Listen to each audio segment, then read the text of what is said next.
Isinusulong sa Kamara na gawing 50,000 pesos ang minimum na sahod ng mga guro sa mga pampublikong paaralan. Nakasaad yan sa House Bill 9920 na inihain ng ilang miyembro ng Makabayan Bloc. Kapag naisabatas ito, magiging katumbas ng Salary Grade 15 ang pinakamababang sahod ng mga public school teacher.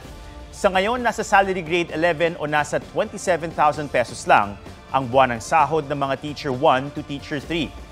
Hindi daw ito sapat para matustusan ang pangangailangan ng pamilyang may 5 miyembro. Wala pang pahayag tungkol dito ang DepEd at Budget Department.